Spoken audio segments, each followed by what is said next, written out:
እኛ የውክልና ጦርነት ወይም ደግሞ ተወክለን ሌሎች ሰዎች እነ ህወሓት ከኤርትራ መሳሪያና ተተኳሽ እያስገቡ ከነ ግብጽ መሳሪያና ተተኳሽ እያስገቡ ጦርነት ማድረግ አንፈል። አሁን ላይ እየተደረገ ያለው የውክልና ጦርነት ነው።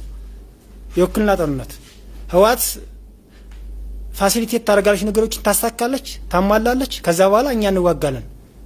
የሚጋደለው እርስ በርሱ አማራ ነው የሚሞተው፣ የሚጋደለው ኢትዮጵያ እንሞተው።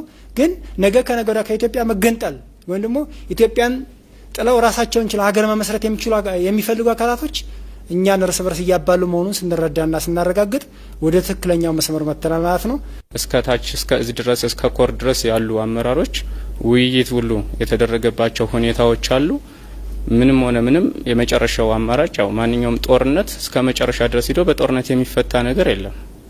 በድርድር ነገሮች ይፈታሉ፣ በውይይት የሚፈቱበት አግባብ አለና አፋድ የወሰደው እርምጃ ከክልሉ ከአማራ ክልል ጋር ያደረገው ድርድር ተገቢ ነው ብሎ የአፋድ ሰራዊትም አመራሩም አምኖበታል ማለት ነው። ድርጅታዊ እንቅስቃሴዎችን በማድረግ ሁሉም የስራ አስፈጻሚዎች የኮር አመራሮች በመግባባት ህዝባችን ከዚህ በላይ ጦርነት መሸከም እንደሌለበትና ሌሎች ኢትዮጵያን ለአደጋ የሚጋብዝ እንደ ሀገር ሉዓላዊነቷን የሚያፈርስ ብሔራዊ ጥቅሟን የሚክድ እና የሚጎዳ እና ሌላ